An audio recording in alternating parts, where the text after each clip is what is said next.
qualifying round number 4. He wants to be able to keep it in the water. In fact, took it really easy around the Stinger right-hander just there, just to make sure the boat stayed in the water. So Jake, well, smart thinking. Yeah, he's just taking it a bit easy around there now, isn't he? Well, like, you know, it's a race of attrition. The boat obviously not handling. He's just got a big gut full of mud straight into the intake of the grill, so that slowed him down heaps as well, and the boat just knifing and really not handling well at all. No, it's not looking cosy, is it? Yeah, it's knifing at the front and sliding at the back, so, well, it might be a bit of fin adjustment, but certainly Jake not feeling overly confident as the boat just porpoises around that left-hander. So Jason Reed now into the finish chute, and that is a 71.510, so I dare say that will be the end of the day for Jason Reed. Hey, we'll see if we can get Blake Bryant up here into the commentary tower out of the Harvest Transport Machine and Bars Bugs, the silver superboat. We'll just do a quick interview here, mate. Righto, what happened? We had a bad feeling chugging up to the start line. The engine didn't sound quite right, and thought, well, we've come this far, we'll see what happens. And the engine went lazier and lazier on me throughout the run until finally we aborted. And once we got back to the pits, we had determined that the engine's broken a roller follower. We found remnants of needle roller bearings in the oil, so that's our day done and dusted. Terminal. Bugger. All right, thanks, mate, for coming up and having a quick chat to us. Steve Knowles out on track at the moment. So Knowlesy got this boat together very late in the week and is now featuring in the top 8 of the Group B category. So really good effort from those guys to get into. Oh, Knowlesy, just the boat not handling all that well in that area there. And we've got our navigator here of Nicole Mason. So Knowlesy wants to be able to get into the 5. He needs to get his time somewhere around about the 64-second mark if he wants to progress any further. Currently his best time's been a high 68, so really needs to smooth this ride out and get the absolute most out of it. The crosswash up there didn't unsettle that boat too badly. Look good coming around there, Cavey. So Steve Knowles, one of your local heroes. Great to see him back and competing here at Wanaka. Now through the finish line, and a 66.736, and Knowlesy has actually gone about 0.1 quicker than he has previously, so that's a good result, but he needs to be down in the 64s or lower. Yeah, we'll just have to see what happens with the other boats, won't we? Yeah, that's it. We've had a bit of attrition here today. So, well, to finish first you must finish.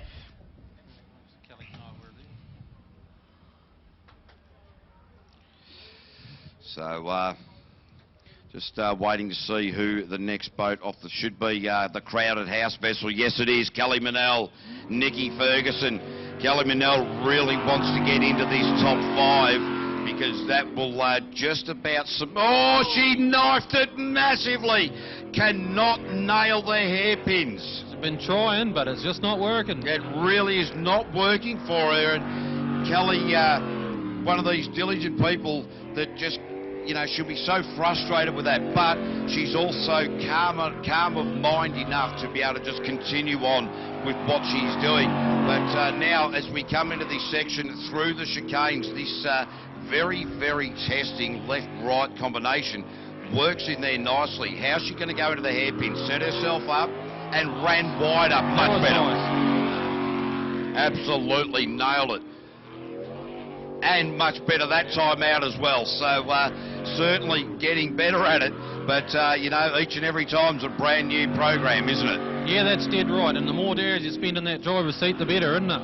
Yeah, that's right. There's nothing like time behind the wheel for experience. But Kelly Manel there with a 64.597.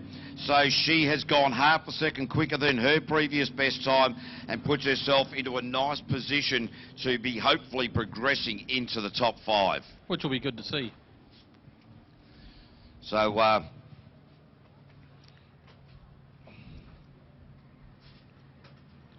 And g'day to Kyle Patrick and the Brick, a couple of American friends who were over here and racing at Wanganui recently. They're also watching on the live stream.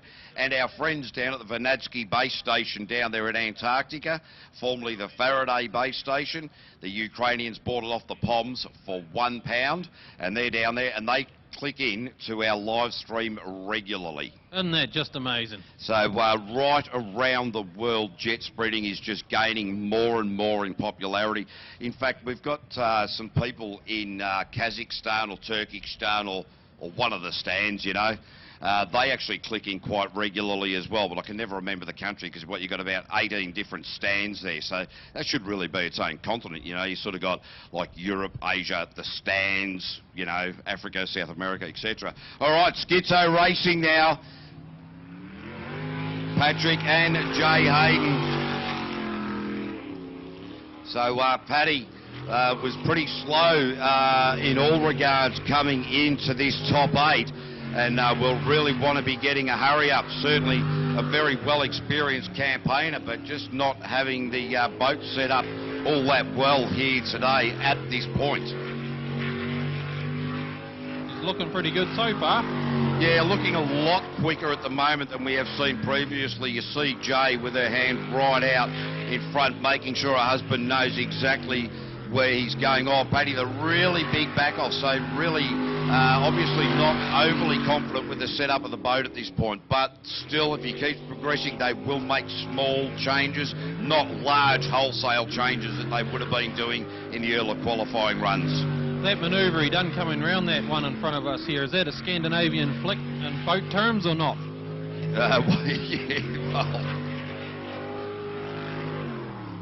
61.706 there for Patrick Hayden. Puts himself up the top of the list at the moment, some 3 seconds quicker than the time that Kelly Manel posted in Crowded House, although Kelly Manel did get it bogged around the mouthfresh thing that hard that they nearly needed the tractor to get her out of the hole she dug herself up there. So, right, so interestingly, it will be Conrad White coming out next, the rookie. Really showing him skills today, isn't he? He really is, and look, you know, as far as a young man in his rookie drive here today, coming out of a motocross background, he's certainly got no fear, just like his old man Robert White. So really good to see these boys getting in and amongst it. And well, in qualifying 3, they posted the fastest time, and I had a chat to them during the lunch break, and they're very happy with the way their day's going, and as they well should be. Yeah, they should be very happy with the way it's going. Oh, very wide around there, but went to good effect. Hit a little bit of the crosswash there. You heard the engine note change a little bit. Nothing too dramatic about that. Geez, they've really smoothed this driving up. Yeah, they have. They've come a long way since the first run this morning. They have come a long, long way for rookies. And I don't think they've got a rotation wrong yet either, have they? No, they haven't, not at all. And, you know, let's not put the commentator's curse on them. But, you know, for rookies to be featuring in the top 8 and looking at a time that could get them into the top 5 is absolutely phenomenal. And a 61.728, they're into P2 at the moment with 3 more boats, so they will actually be able to progress into the top 5. That's great to see. That is unbelievable.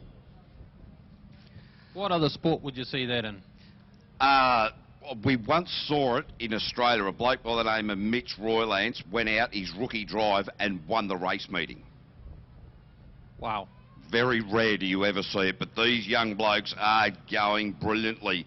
As we now cast our eyes to Daniel Reid, Andrew Bakey, so the Buttercup and the Cookie.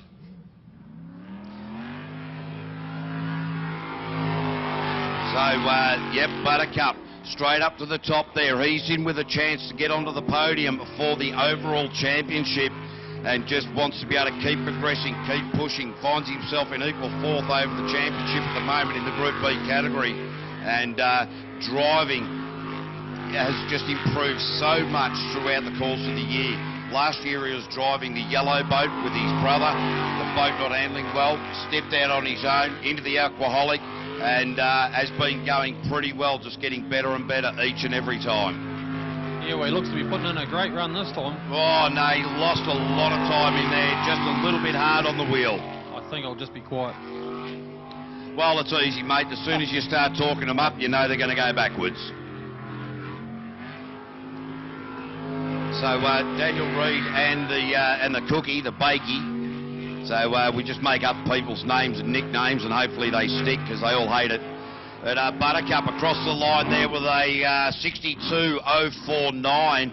Daniel Reid finds himself into P3. So, well, this is going to be tight to see who's going to make the cut here. At the moment, to get into the top 5, Steve Knowles in the unstickered blue boat is the one sitting on the bubble. He's in 5th place. We will see no further part of the day for Jason Reid. Steve Knowles in the blue boat sitting on the bubble.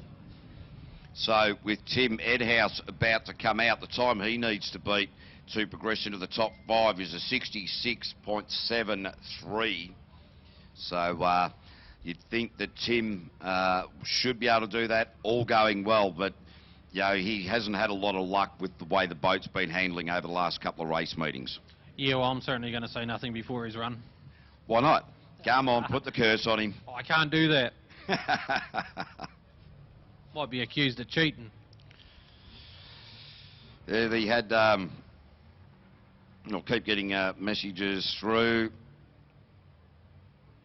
All right, we've also, I've got another community announcement, but it's got nothing to do with coffee. But Stephen and Randy Church, who are over here from America to have a look at this beautiful country, as well as check out the jet sprinting there from our jet sprinting fraternity and family over there in the US. But Baby Church is going to be due on the 9th of September this year. So congratulations to the pair of them. And, well, they're taking the baby on the first run as we see Tim and Tim Edhouse and Blair Edhouse in the liquid addiction.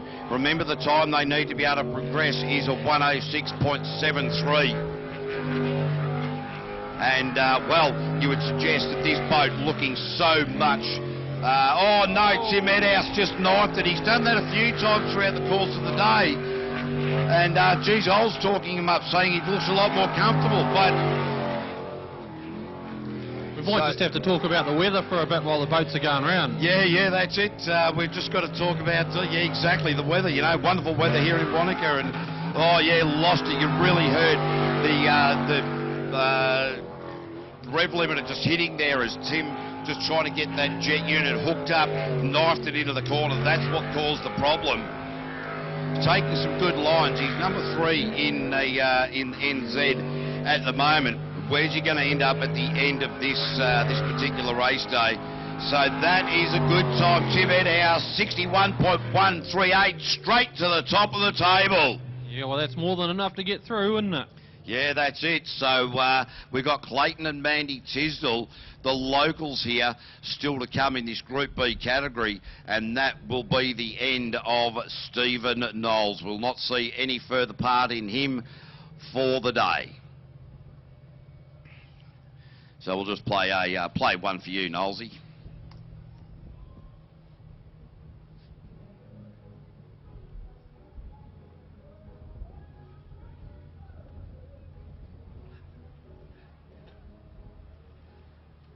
I know it sounds cruel, but it's really funny. So, Clayton and Mandy Tisdall. Now, the locals, Get Inside of 2 is the team. They were going to give the sport away a couple of years ago after getting a couple of raw deals from an engine builder who did completely the wrong thing. Wrong thing is an understatement. Yes, we won't go too far into that. They were going to throw it all away. They were going to give it up. They were convinced by this tight-knit fraternity to continue on, and now they find themselves in with a championship possibility in their first season back. This will be a cracking run if Clayton and Mandy can work together and keep their mind on the job. We call them the fish bowl. How big is their fish bowl going to be on this run? Let's hope it's an expansive fish bowl, that they don't forget where they are. The jet speed hull just looking sensational out there at the moment. Clayton driving beautifully as well. I think that at the moment they are going to be on song for a very quick time. They qualified fastest coming into this Group B top 8. Their best time was a 59.24. Their split is pretty good. So Clayton and Mandy Tisdall, great shoot straight up the middle, now to the top end of the track. They are going to be somewhere around about where they need to be. They will progress, just got to keep it together. Clayton and Mandy Tisdall, 59.106. That is the quick time for the Group B. They progress. And here is how it looks for the top 5 for the Group B category, from slowest to fastest. Daniel Reid, Conrad White, Patrick Hayden, Tim Edhouse, Clayton Tisdall, that man out on the water. So it is goodbye, Kelly Manell, Steve Knowles and Jason Reid. We are about to reset and go into the top 8 for the Group